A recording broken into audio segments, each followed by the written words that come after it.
Gracias por continuar con nosotros. Estamos conversando con Jorge Asbun, quien es presidente de la Cámara de Comercio e Industria de El Salvador. Estamos en la primera parte, hemos conversado sobre el tema de la fe. Hemos hablado de que es una enfermedad como muchas otras que hay en el mundo, que el COVID no es la peor enfermedad que hemos conocido, sino que es una más y que tenemos que aprender a vivir con ello, pero con todas esas medidas de precaución que ya conocemos, ¿verdad? Con mascarillas, con distanciamiento social, con lavarnos las manos, teniendo mucho cuidado. O sea, todo eso ya son medidas con las que vamos a tener que vivir por mucho tiempo, ¿verdad? Pero no por eso tenemos que estar en pánico. Y decíamos entonces que hay diferentes países que han actuado de diferente manera y los resultados han sido mejores en otros países que aún en los que han cerrado. Hay una de las observaciones que hace la misma OMS recientemente en un documento, y es que cuando las condiciones de hacinamiento en los hogares son altos, entonces la cuarentena no funciona, porque lo que hace justamente que propaga más la enfermedad, y que en países como los nuestros, en los que hay mucho hacinamiento en las viviendas y todo, que hay que repensar el tema de la cuarentena. Y tenemos casos, por ejemplo, como el de Suecia y los países nórdicos, pero Suecia en particular, que nunca cerró, porque dijo, miren, si tenemos que vivir con esto, o sea, hay una tesis también de que lo importante sería que más personas se contagien, porque no es mortal, ¿verdad? La gran mayoría de personas, 97% de las personas, no van a morir. Y eso te da una inmunización también de la población. Tenemos casos como el de Nueva Zelanda, que ya dijo, hemos logrado vencer al COVID. Tenemos el caso de Costa Rica, más cercano a nosotros. Tú has, me imagino, analizado todos estos casos. ¿Cuál es tu opinión al respecto de esto? Mira, yo creo que el esquema, digamos, de Suecia tal vez no era tan aplicable a nosotros por la misma, digamos, nivel de ingreso medio y de pobreza que tenemos. Pero sí creo que, a pesar de que se hizo muy bien acá, que se cerró a tiempo, sí creo que no estamos aprovechando ese capital de haber cerrado a tiempo con estar abriendo antes o haciendo elementos que afecten menos el día a día de las personas. Es decir, cerrar a tiempo y hacer las cosas a tiempo debería de haber tenido como consecuencia abrir más rápido y prepararnos mejor. Pero no estamos claros. Obviamente ya está abriendo Guatemala, ya está abriendo Costa Rica, ya está abriendo... no estamos claros cuál ha sido en realidad el beneficio de haber cerrado temprano. Entonces, ahí es a donde nosotros, como población, pues sería bueno que nos explicaran, nos dieran cuál es el plan, porque si fuimos muy buenos en cerrar temprano, pero ¿y qué beneficio nos está trayendo eso? Esa es la pregunta que yo creo. Yo sí creo que, por ejemplo, una de mis hermanas vive en México. Allá están haciendo las cosas diferente. No quiero decir bien ni mal, porque hasta que no pase un tiempo vamos a saber qué es bien y mal, pero sí diferente, ¿verdad? Y ella, por ejemplo, me comenta que ella vive en Ciudad de México. Se fueron de Ciudad de México a Veracruz, que es más tranquilo, porque sí, pues tal vez ese esquema diferente no les daba tranquilidad a ellos, o sea, desconocer completamente como está haciendo Nicaragua, ¿verdad? O sea, no pasa nada. Yo creo que Suecia es un país con tanta educación, en el sentido de que aceptaron que hay un virus, aceptaron la realidad, la población se autorreguló en base a las sugerencias del gobierno y han seguido viviendo, como tú bien decís. Y después hay cosas específicas. Por ejemplo, la edad promedio de la población. En Italia, el arrastre de muertes, en parte es por la edad promedio de la población. Pero aquí tenemos una población joven. Aquí tenemos una población joven, es correcto. Exacto. Entonces, si vos sos técnicamente asesorado y tú cerraste a tiempo, digamos, tenés una población joven, tenés una economía débil, tener una población vulnerable alimenticiamente, en tema de salud también. Entonces, bajo todos esos elementos... Tenés hacinamiento. Tenés hacinamiento. Todos esos elementos, que es en realidad la fórmula ideal para El Salvador. ¿Vean? Nosotros, por eso te digo que el balance entre la salud y la economía, porque la economía también es un tema de salud y es un tema de dignidad humana, se ha perdido ahorita. ¿Verdad? Nosotros sentíamos que en el decreto 21 ya había suficiente restricción para poder tener una cuarentena responsable y una cuarentena balanceada. Ahora, estas nuevas restricciones, entonces uno se pregunta, ¿y entonces de qué sirvió cerrar temprano? ¿De qué? ¿Cuál es la estrategia? Y como tú decís, si tenemos una población en promedio joven, entonces ¿no será la estrategia mejor que todos trabajemos sin enfermar y las personas más vulnerables les demos un tiempo adicional antes de que puedan trabajar? ¿Cuál es el plan? ¿Cuáles son las fases? Eso es la gran pregunta que tenemos todos. Ahora, si por la población fuera, yo estoy seguro que el sector privado, médicos, universidades, tanques de pensamiento, nos sentamos y en 2 días tenés un plan completo, técnicamente sustentado. Lo que pasa es que nos van a escuchar. Jorge, entremos un poco en materia.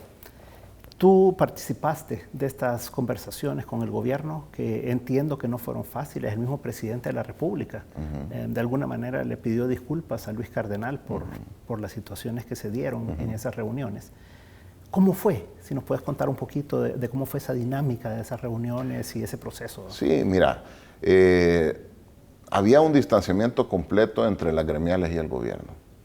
Entonces, recibimos en la Cámara de Comercio una invitación para trabajar como nosotros veníamos insistiendo en las propuestas económicas, después de un mes de estar tal vez moleste con eso, ¿verdad? A alguien se le paró la oreja, me habló el secretario de Comercio, me dijo, mira, quiere llegar el ministro de Hacienda, la ministra de Economía a la Cámara y hablar con los socios. Se le convocó a los socios para que los socios pudieran interactuar con ellos y ahí mismo les dimos, digamos, las propuestas escritas, todas las propuestas que teníamos que, en base a las encuestas que hemos sacado y la información que nos daban los socios, pues redactamos unas propuestas. Esas propuestas se entregaron, pero después vino el tema del estado de excepción, cabal en esos días. Entonces, como que se quedó ahí eso volando. Se siguió insistiendo el tema y hace como un mes nos buscaron y nos dijeron, mira, en base a todas estas propuestas nos pudieras ayudar a estructurarlas, a aterrizarlas. Claro que sí, la Cámara con mucho gusto, pero es importante que participe ANEP también, porque ANEP tiene tal vez una visión aún más amplia que la Cámara, porque la Cámara puede tener una visión muy amplia y muy enfocada en la MIPYME, pero la visión que tiene ANEP debe de estar en esa mesa. Entonces, así fue. Entonces empezó ANEP, ya incorporado los equipos técnicos de la Cámara, a trabajar las propuestas económicas. Ahora hubo 2 mesas, ¿verdad? Bueno, 2 mesas de trabajo. Sí. O sea, bueno, la mesa técnica, sí, los técnicos trabajaron, digamos, en ir a la redacción, el punto y coma, y después se revisaba, es correcto. Mira esto, mira aquello, esto cómo puede ser, etc. Y así fue la dinámica como de 2 semanas. Ya se tenía la redacción del decreto, que es el que pasó la semana pasada. Se tenía hace 2 semanas, pues. De hecho, creo que se presentó en la asamblea hace 2 semanas, no estoy seguro.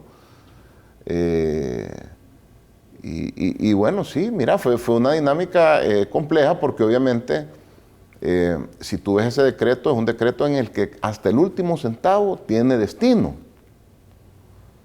Es decir, vaya, y no todo genera un endeudamiento directo. Casi la mitad es un activo del Estado, que son 460 millones, que es para préstamos para las empresas afectadas, en especial a las MIPYMES. Después, lo demás es un canje de pasivo a proveedores con pasivo estructurado, porque le vas a pagar el IVA a los exportadores, necesitamos un sector exportador dinámico porque son los que traen remesas, o sea, traen divisas frescas al país. Y lo otro es que a todos los proveedores, el que le vende papel, el que le vende lapiceros, el que le vende sillas, el que le vende lo que sea al gobierno, que ahorita no les están pagando, que les paguen para darle liquidez a los sectores, ¿verdad? Entonces, fue obviamente, ¿verdad? No, pero ¿y por qué va a decir ahí que tiene que ser el IVA exportador? Bueno, pero es que por esto y esto, ¿verdad? Entonces, ese fue más el tema de estira y encoge, ¿verdad? Ahora, uno de los temas que era fundamental y que el sector privado lo había planteado era el tema del seguro social, ¿verdad? Cómo en realidad, si los otros $300, y eran 450 millones lo que había presupuestado el gobierno para eso, iba para el sector informal, el formal, que es el que aporta al seguro social, tanto los trabajadores como el patrono y todo, que a través de eso debería ser fortaleciendo, obviamente, financieramente al seguro social. ¿Qué pasó ahí? ¿Por qué no se dio? Fíjate que yo siento que parte del problema fue comunicación. En ese momento estaba completamente distanciado el sector privado y las gremiales del gobierno. Cuando este tema se politizó, si te acordás, hubo un 593 que trataron inclusive de que bloquear cualquier tipo de movimiento laboral, o sea, una cosa que es inconstitucional obviamente. Y la Cámara y ANEP y todos sacamos un comunicado fuerte de ese tema. Había digamos, un distanciamiento completo. La propuesta de las empresas era no le regalen a nadie nada. Denle un dinero al Seguro Social para que pueda darle a los empleados su salario por incapacidad y nosotros, nuestro aporte patronal, en los próximos años vamos a pagar eso. Esa era la propuesta. Y que subiera, ¿verdad? Y que subiera, es correcto. Si vos, por ejemplo, si ahorita pagás, por decirte un número en dólares, $100 al mes en aporte patronal en tu microempresa, y vas a pagar 120. Y con esos 20, en los próximos 3, 5 años, ibas a pagar el subsidio que se le iba a dar a los empleados ahorita. Es decir, era un préstamo al Seguro Social. Esto tal vez no se logró comunicar bien, porque ya cuando estábamos viendo estos temas económicos, y se les dijo, mira, esto se politizó, es una lástima porque ese es el vehículo, esa es la forma. Ni siquiera habían ellos comprendido el concepto planteado. Por eso sí es importante entender que falta 4 años de este gobierno. La Cámara de Comercio tiene 105 años. La Cámara de Comercio va a estar aquí y estaba aquí antes de que cualquier partido político existiera y vamos a estar después de que cualquier partido político que existe ahorita desaparezca. Con esa entereza yo te puedo decir que uno tiene que entender que el corto, mediano, largo plazo son a veces diferentes. En el corto plazo hay temas también de coyuntura, que eso no te van a marcar todo el corto plazo. Ahora, hay principios, que esos son inamovibles. En el tiempo, pasen 100 años más o no. Pero dentro de esos principios tenés que comprender que algo tan sencillo como lo del Seguro Social no se haya logrado, no por el tema de ningún otro tema más que un tema de egos y de politizar un tema. Es preocupante. Entonces, necesitamos como sector privado no tender puentes ¿cómo se llama?, de incondicionalidad. No, nosotros no podemos ser incondicionales, nosotros tenemos los principios, tenemos nuestros valores, y eso no se mueve, eso no es negociable. Pero tenés que entender que tenés un corto, mediano, largo plazo y que tenés coyuntura. Y que un tema tan sencillo como lo del Seguro Social, en el que todo se iba a pagar por parte del patrono, no se haya dado, sí preocupa y te da una luz de lo que en realidad puede seguir pasando. Entonces, yo creo que sí es importante como sector privado estar unido, sí es importante para el gobierno tomarse el tiempo de escuchar y analizar las propuestas antes de desecharlas. Solo porque viene de ANEP o de la Cámara no es una mala propuesta. Esta era una excelente propuesta. Ahora, mira, quedó al final de cuentas $140 millones para lo que son micros, pequeñas y medianas empresas. Abajo de 100 personas, creo que quedó. Abajo de 100 personas. Y que se les va a aportar la mitad de los salarios durante un periodo de tiempo, ¿verdad? Entonces, el Seguro Social involucra a todas las empresas, incluyendo las grandes. Las grandes empresas aportan más del 50% del empleo total formal del país, ¿verdad? Y esas quedaron excluidas. Es correcto. ¿Verdad? Y por lo tanto, no es la empresa la que quedó excluida, sino el trabajador. Es correcto. El trabajador, que es el que aporta al seguro social.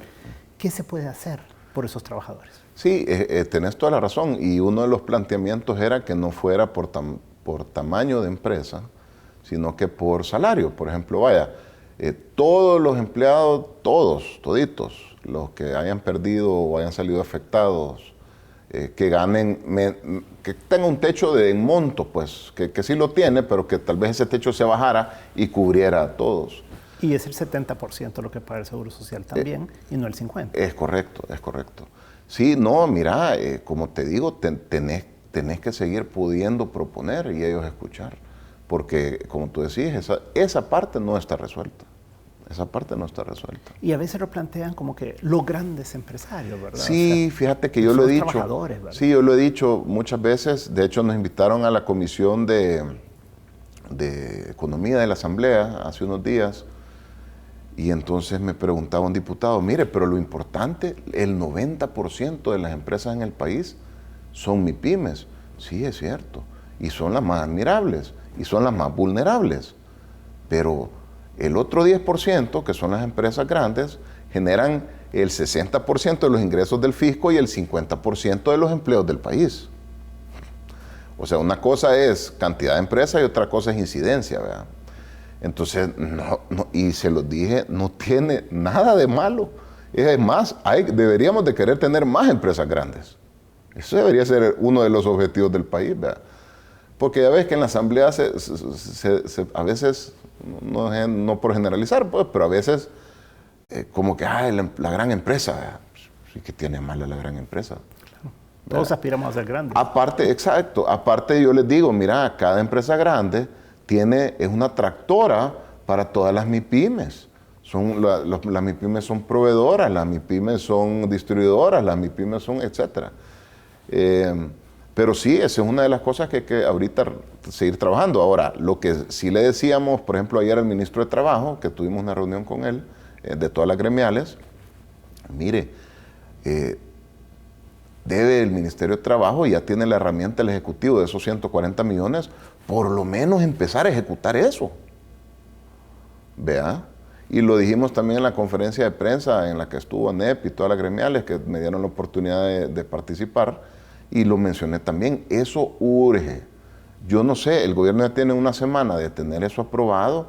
Yo no sé por qué no ha solicitado una reorientación de fondos para empezar a ayudarle a esa gente. Eso urge. El gobierno tiene fondos. Claro, por eso. Eso es lo que estamos diciendo. Lo dije el jueves, lo dije, deberían de reorientar hoy mismo esos 140 millones y empezarle a ayudar a la gente. Porque hay muchísimas empresas que ya no han podido. No es que la gente dice, qué malos los empresarios que no le quisieron pagar la planilla. Es que no quieran, no pueden. No pueden. $0 en cuenta. Entonces, si vos no podés, ya dejaste a ¿cómo se llama? A las 3, 4 empleados que tenés, digamos, en un salón. Ya lo dejaste sin ingresos porque no podés. Entonces, esa gente hay que ayudarle. En ese decreto ya está eso autorizado. El Ejecutivo tiene que ejecutar. Ahora, lo que contempla la ley es la creación de un fideicomiso. Sí, esa es la otra parte. Esa ley de fideicomiso todavía no existe. Entonces, nosotros hemos compartido algunas propuestas, pero estamos buscando otras reuniones para poder en realidad que esa ley de fideicomiso se estructure lo mejor posible. Acordate que ahí es donde va a estar el detalle y la importancia. Por ejemplo, nosotros desde un principio hemos dicho, tiene que haber un techo a esos préstamos. No puede venir alguien y sacar $10 millones. No, se tiene que hacer un techo. De hecho, no sé si eso quedó en la ley, pero nosotros lo proponíamos, que el monto sea el máximo creo que de 3 planillas completas o 4 veces el pago de renta. O sea, que sea un máximo. Porque ya ves que a veces hay abusos, ¿verdad? Pero sí, hay que trabajar en la ley de fideicomiso. ¿Y qué les dijeron ustedes? O sea, cuando ustedes les plantearon al ministro de Trabajo, mire, hay que implementar esto, ¿verdad? O sí. sea, ¿qué dicen? ¿Qué plazo tienen sí, ellos? Sí, mira, él, ¿cómo se llama? Al final ayer lo que mencionó es que lo iba a evaluar, lo iba a llevar, ¿verdad? A presidencia, etcétera, pero sí, yo creo que es algo que urge, ¿verdad? Y en cada oportunidad que tengo lo estoy mencionando, porque ahí está ya la herramienta para que el Ejecutivo le ayude a todos esos empleados de salones de belleza, de todos los del sector formal, porque tenés que haber presentado tu planilla del Seguro Social. Entonces, si según tu planilla del Seguro Social tenías menos de 100 empleados, según recuerdo, en base a eso se le va a entregar un 50% con creo que un máximo de 500, creo que quedó. O sea, lo más por persona es 250. Eso ahorita la gente le urge. No les urge que les manden una canasta con un par de frijoles y arroz, que está bueno, va, está bueno. Y ojalá que llegue a los más vulnerables. Pero eso sí urge. Y ya tienen la herramienta. ¿Y a quién le corresponde ejecutar eso? Pues al Ejecutivo. ¿Pero qué institución? Por eso es lo que nosotros le dijimos al Ministerio de Trabajo, que lo liderara. Esa fue la propuesta de ayer. Mire, lidérelo, agarre esto, lidérelo. Pues, si el ministro de Trabajo, esto es para proteger el empleo, pues debería de ser él, ¿verdad? O sea que la idea es que al Ministerio de Trabajo se le transfieran estos 140 millones de dólares, ¿o cómo sería? No es así.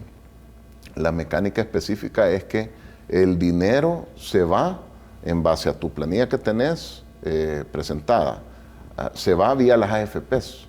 Y las AFPs creo que depositan en las cuentas. Entonces la gente ya la puede retirar de cualquier cajero. Eso es lo que recuerdo de la metodología específica.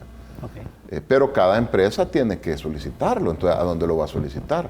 Pues tiene que ser el Ministerio de Trabajo. ¿Y el Banco de Desarrollo no interviene en esta parte de los 140, sino en los 460 millones?